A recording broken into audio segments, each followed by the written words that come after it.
So sometimes you begin your day much as you ended the last day. But if we were standing in your physical shoes, when we would awaken, we would acknowledge, oh, fresh start. I can push the reset button. I have complete control over my point of attraction right here, right now. And I will look for things that feel good, no matter how far into my past I have to dig. I will look for things, no matter how sifting I have to become, because I understand we're speaking for you. I understand that what I think and what I feel equals my point of attraction. And what I allow or disallow from this magnificent vibrational reality that I have crafted is completely dependent, contingent upon what I do right here, right now in preparing my point of attraction. So as we've been talking to Esther about this point of attraction, she is reaching for the best word to describe it. For a while, we called it the grid, sort of like this framework that would fill in with details, like the frame of your house, and then it fills in with all of the other beautiful things. So there is this vibrational grid that you establish. She found words like climate, this atmosphere, this environment. It's like the petri dish that the scientists so carefully prepare so that they can grow exactly what they intend to grow in their scientific experiment. This is what you are wanting to do. You're wanting to understand you have a point of attraction, and we love you so much. You know what's coming next. You haven't been tending to your point of attraction all that well. Because instead of setting your own tone, establishing your own vibrational circuitry, instead of deciding how you want to feel and harmonizing with the energy that creates worlds that makes you all powerful, do you know what it's like when you tune in to the energy that creates worlds? You are more powerful than millions who are not, you see. And so, doing a sales job here. We just don't think that if we were standing in your physical shoes, that we would ever think that it would be a very good idea to respond to other things that other people are doing and use that as our basis for attracting everything that comes to us. We would do it on purpose. We would say, world out there and people of the world, I love you very much and you got a lot going on, but these are the things I choose for me today. I want to appreciate where I go. I want to feel good. I want to bless this planet and all that it is. I want to feel good in my body and appreciation for it. And I'm going to practice myself in to those vibrational frequencies. And then here's the best part. Then you get to be those sitting on the front row of your own manifestations.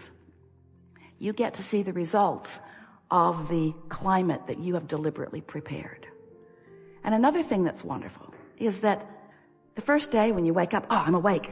I'm going to think my thoughts on purpose. You might not make it till breakfast or to teeth brushing. You might not make it far, but if you'll again do it tomorrow and again do it tomorrow and again do it tomorrow, a week or two or three or four in, you will have substantially changed your point of attraction. And the evidence as things flow from your vortex into your realization, first in the form of emotion, and next in the form of clear thought, and next in the form of rendezvousing with this one and this one and this one. Life is supposed to be really, really, really, really fun for you. And unless you are in the driver's seat of your own life, it isn't, you see. So now you know everything we know. We've enjoyed this interaction immensely. We hope you have a really good day. We are eager to talk with you about anything that matters to you. There is nothing that is off limits.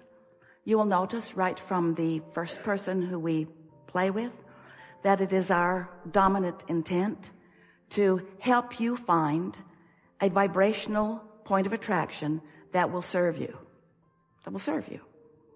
So we are not really good sounding boards, not for long, other than maybe just establishing the point of the conversation about what's going wrong.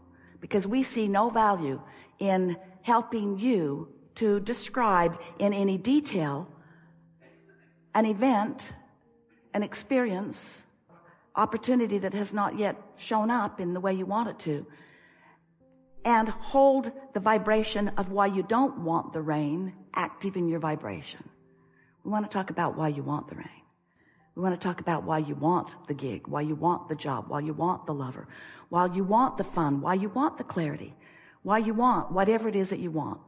Because whatever it is that you want is a wonderful thing.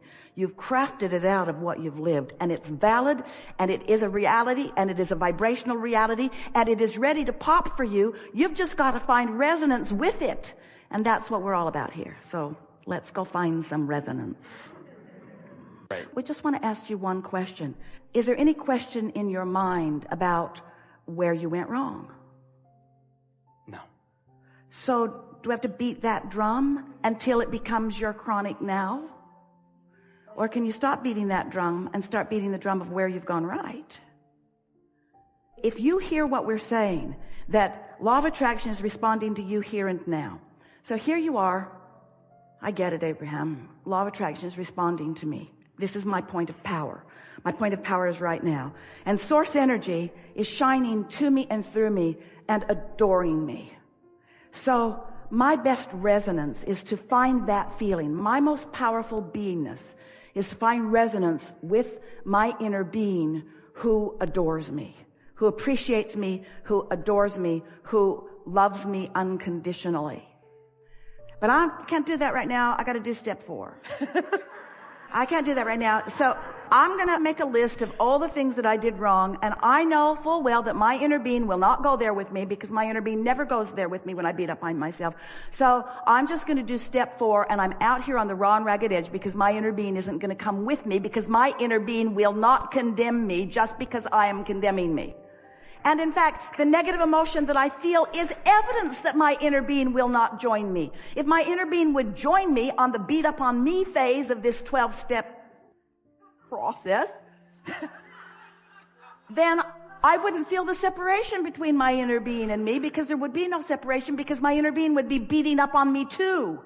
But since my inner being won't beat up on me, then I'm choosing to beat up on me, which means I'm choosing to separate myself from me, and I am delaying my recovery, because my recovery is all about my full resonance with the well-being that is mine to have. Ooh, that was the best ever. The best ever. So now, let's take it a little further here. So I get it about my point of attraction, and I understand about this resonance, and I understand that source is pointed to me and through me. So you all heard all of that. Now we want to talk about something, because this is a subject that we began with here today, and it's a subject that you are so ready to understand, that you are so ready to allow things to begin to manifest in your experiences in the way that you've wanted. You're so ready to actually give the physical birth and have the realization of so many of these things as they move from your vortex of creation into your point of attraction, into your grid, into your climate, into your atmosphere, into your beingness where you are. So as you stand in any moment, talking about all of you, as you stand in any moment, you are doing one of two things. You are either reacting to something that's going on in the physical world, or you are reacting to the grid that you have prepared. You know the phrase you all use all the time? Maybe not so much anymore, but it was rampant for a while. I want to let you know where I'm coming from. Well, are you coming from your practiced climate, alignment with source? Or are you coming from this vantage point that humans have about one thing or another? And you've trained yourself to come from that vantage point. That's what very conditional love is. When I look out into the world and I look at that condition, I feel good. And so I'm experiencing love, but it's a conditional love because I needed that condition to present itself to me. I needed to sift and sort and find that condition. And now that I found that condition that causes me to feel good, I feel love, but it is a conditional love. Would you agree to that? Mm-hmm.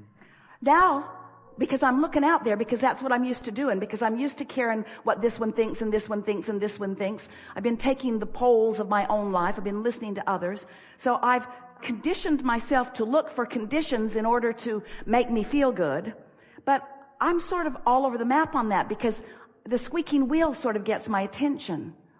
So when I see a condition that makes me feel good, fortunately, my conditional love does feel good. But when I see a condition that makes me feel bad, now I feel like I need to control that condition, but I can't. Mm-hmm. because it's happening in another part of the world, or because it's happening to someone else. So now my conditional love isn't serving me very well because I can't control the conditions. You're with us so far, aren't you? What condition can you control?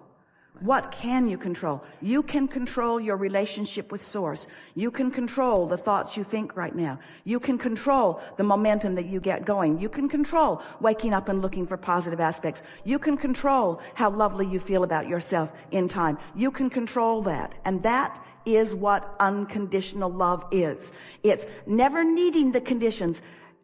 Jerry and Esther's wonderful book publisher said to them early on, don't read the reviews.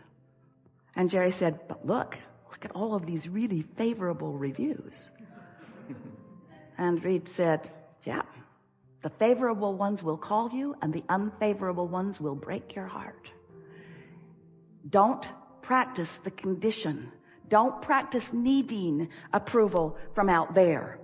Find it where it's always offered, because Source is loving you unconditionally, whether you're on step 1 or 2 or 3 or 4 or 9 or 10 or 11 or 12. Source has always loved you. It is your finding reasons not to love you that is at the heart of everything that has been uncomfortable to you from the beginning of your conscious awareness that you were uncomfortable, you see. So we're not saying throw the program away. We're saying modify it in your own mind. Okay, step 4 accomplished. Thank you. Did you do step 4? Yep, I did it. I did step 4. How do you know? Because I feel forgiven. I feel forgiven. I know I did it right because I feel so good about me. I feel so good about me that I don't need to cover up the bad way I feel with something to drink or something to shoot or something to snort. I feel so good, unconditionally good, I don't need other conditions to cover up how I feel. That's how good I feel. Step 4, done. We've enjoyed this interaction more than words can explain to you. It's exhilarating to come together with those like you who are understanding who you are and stepping into that role with more conscious awareness. Nothing feels better than to reach for something and find it, and then to reach for something more and find that too. Nothing feels better than to feel your own empowerment and to project it deliberately. Nothing feels better than to be the uplifter that you were born to be and to get to witness the results of your upliftment. It is so delicious to be in your physical bodies, getting to experience the full-blown manifestation of your thoughts. Creativity just doesn't get any more delicious than that. This conversation, this ongoing conversation that we have here in these forums, truly is the leading edge of all that is. Because the life that you have lived has cued you up to the place that the next logical sequence of events happens. And to be consciously cued so that you are aware of it as it happens is what we most desire for you. Jerry was all the time saying to us, Abraham, but what do you want? What's in this for you? What do you get out of this? What is your desire? And we say to you powerfully today that it is our desire that now you have rested in this vibration of complete alignment, that you notice in the days that unfold, that are coming up next, the evidence of what you accomplished here. Making that association will set you on the path of never again being afraid of anything and being eager about anything. We want you to know that there is nothing that you cannot be or do or have. There is nothing that is off limits for you. There is nothing that's too big for you or too great for you or out of reach for you. There is nothing that you cannot experience. But you want to bless the experiences that help you to parlay your desire to greater and greater heights. Because the more you allow yourself to dream and desire, then the more possibilities of the full experience of all of that. You can't get it wrong and you will never get it done. And our friend explained it to you better than we have ever. It's all for fun. It's all for fun. It's all for fun. It's all for fun. It's all for fun.